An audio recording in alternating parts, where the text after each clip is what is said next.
Jusqu'à 9h, Good Morning Business. Et on est toujours en direct du siège de BPI France. BPI France qui organise cette semaine de l'industrie, cette semaine de mobilisation générale pour la réindustrialisation de notre pays. On y croit, hein, vous le savez, même si pour l'instant l'industrie dans notre PIB, c'est presque la moitié de ce qu'on faisait il y a 30 ans. Mais on y arrive, on va réindustrialiser avec Florence Berthaud notamment, qui est directeur général adjointe de Fanuc France. Fanuc, je ne sais pas si vous connaissez, et pourtant, c'est l'entreprise japonaise qui est à l'origine de 50% de tout ce qui est commande électronique dans les usines, de 30% des robots, des bras robotiques industriels. C'est les bons chiffres, ça ? Absolument, absolument, tout à fait. Alors, c'est vrai que Fanuc est spécialisé dans tout ce qui est les systèmes d'automatisation industrielle, en fait. Ouais. Voilà. Et ça, qu'est-ce que ça signifie ? C'est vraiment de la robotique industrielle, les bras articulés, ce que l'on retrouve les beaucoup. Fameux bras jaunes. Absolument, les fameux bras jaunes qu'on connaît bien dans l'automobile et dans les équipementiers automobiles, mais qu'on retrouve absolument partout dans toutes les industries. Il y a toute la partie commande numérique. Ouais. Et ça, la commande numérique, c'est effectivement, on est à peu près sur 60% de part de marché mondial. Ah oui. Donc c'est vraiment un gros sujet. Et toute la partie machine, centre d'usinage, injection plastique. Alors si on voulait vous inviter aujourd'hui, c'est qu'effectivement vous êtes le meilleur baromètre de la réindustrialisation. Parce que si je suis un industriel et que je veux faire mon usine en France, le premier que je contacte pour mon plan de développement et pour installer mon usine, c'est vous, c'est Fanuc. Alors il est concurrent aussi, hein, mais quand même, de toute façon, vous êtes dans les appels d'offres. Alors justement, qu'est-ce que vous voyez aujourd'hui ? Est-ce que ça frémit vraiment ? Est-ce que notre pays est en train de se réindustrialiser? Est-ce que vous vendez davantage de commandes numériques et de robots? Alors absolument, absolument. De toute façon, on l'observe depuis quelques années. Hein. Il y a 6-7 ans à peu près, on avait à peu près 3000 robots d'installés en France chaque année. Aujourd'hui, il y en a 6000. Ah, le double. Donc, le double. Ah, oui. Voilà. Le double, donc ça concerne effectivement Fanuc et tous nos confrères. Ça concerne la robotique. Mais ça a doublé. Donc vous avez tout à fait raison de dire qu'on est un baromètre parfait parce qu'effectivement, on arpente toutes les usines de toute la France toute l'année, tous les secteurs d'activité, toutes les tailles d'entreprise. Ouais. Et on peut dire aujourd'hui qu'effectivement, ça a beaucoup progressé.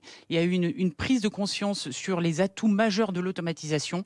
Et alors, même si récemment, il y a un petit frémissement, j'ai envie de dire inverse, mais la tendance est là et elle est vraiment positive et dynamique. Par exemple, quand on parle à l'antenne de tous ces grands projets, les Gigafactory, Verkor, Novo Nordisk, il y a forcément chez eux des bras et de la robotique industrielle qui vient de chez vous. Oui. Tous. Oui. Alors tous, oui. J'ai envie de dire presque tous. Et il y a encore beaucoup à faire. Attention, hein, restons humbles. Il y a encore beaucoup à faire. Mais c'est vrai qu'aujourd'hui, pour être compétitif dans nos pays et en France, il faut être automatisé. Et ça, on le constate pour les grands. Les grands ont plus de moyens, j'ai envie de dire, humains et financiers pour se lancer dans de tels projets. Mais les PME, c'est exactement la même chose. Et les toutes petites entreprises, j'en ai plusieurs en tête, hein, avec 10, 15 personnes, se lancent également dans l'automatisation parce que si elles veulent survivre et si elles veulent continuer leur croissance, elles sont obligées d'en passer par là. Alors c'est intéressant parce qu'au moment de la ruée vers l'or, vous savez, on disait que le meilleur indicateur, c'était les fabricants de pelles et de pioches. Et d'ailleurs, ce sont eux qui ont survécu par rapport aux chercheurs d'or et qui ont gagné de l'argent. On regardait toujours les ventes de pelles et de pioches pour voir si le boom économique allait ou pas diminuer. Est-ce que vous, par exemple, est-ce que les ventes de machines, on a des petits chiffres, là, ça commence un petit peu à stagner. Est-ce que vous le ressentez ou pas ? Il y a la conjoncture, évidemment, mais ou est-ce que ça continue très fort ? Alors, ça, effectivement, récemment, ça commence à stagner. Voilà. Pour autant, la robotique, c'est un secteur qui est très réactif également, hein, aux humeurs, j'ai envie de dire, du marché et tout ça. On suspend les investissements lorsqu'on attend de savoir comment ça va se passer, quoi. Voilà, tout à fait. Dès qu'il y a des incertitudes ou des analyses économiques, voilà, on suspend. Donc, c'est que ça stagne, c'est quand même un petit peu frileux. Pour autant, qu'est-ce que ça présage ?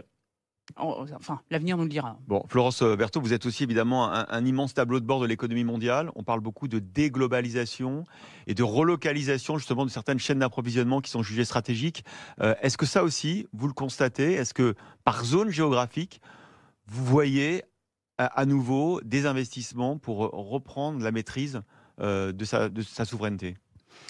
Alors, plus que de la relocalisation même, parce qu'il y en a, certes, c'est certain, on voit surtout de l'investissement pour rester et progresser en France. Ah oui. C'est vraiment ce que l'on observe. Et, pour rester à niveau, en fait. Absolument, pour rester à niveau. Il y a vraiment de nombreux sujets sur lesquels nos entrepreneurs travaillent et se lancent. Et elles souhaitent le faire en France, justement. Elles réfléchissent d'abord à le faire en France et à rester en France avant de le faire à l'étranger. Ouais, c'est ça. Voilà, ça.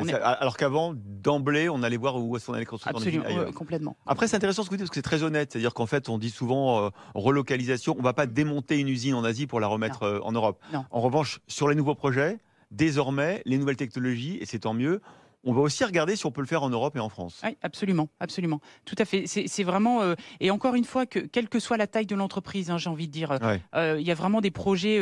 et c'est un sujet d'ailleurs qui est intéressant également, parce que quand on parle des enjeux de l'industrie, on parle beaucoup de la ressource et autres.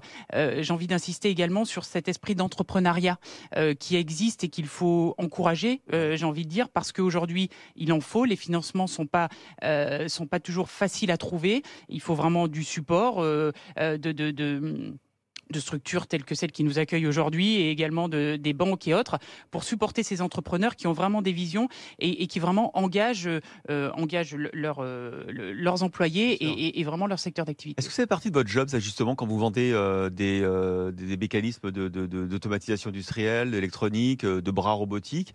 Est-ce que vous vous intéressez aussi à savoir, où est-ce que l'entrepreneur à qui je vends va trouver les financements? Est-ce que je l'aide? Est-ce que je l'accompagne?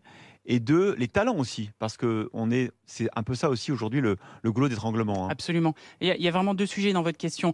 Il y a le premier sujet, est-ce qu'on accompagne? Bien sûr, on accompagne. Et l'un de nos... financièrement.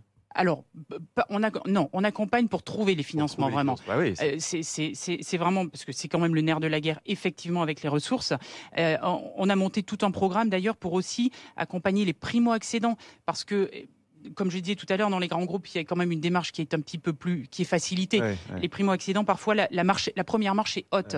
On a monté toute une structure autour de monpremierrobot.com où vraiment on propose un audit, un accompagnement sur les premières robotisations. Donc ça, c'est très important.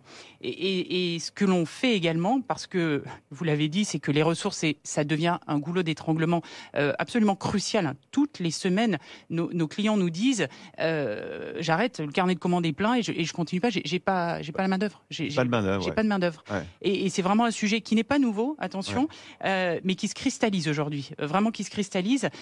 Donc nous, Fanuc, en France, on a pris le sujet un petit peu au bras-le-corps il y a déjà une dizaine d'années, où on s'est rapproché des établissements scolaires et du ministère de l'Éducation pour essayer justement d'accompagner les écoles dans la promotion de la robotique, dans l'enseignement de la robotique, pour vraiment amener ces jeunes chez nos clients, chez nous également, mais chez nos clients. Et bien on va continuer toute cette semaine avec la semaine de l'industrie, on va continuer toute la journée aussi sur BFM Business autour de cette thématique de la réindustrialisation de notre pays. Merci beaucoup Florence Berthaud, directrice générale adjointe de Fanuc France, d'avoir été avec nous.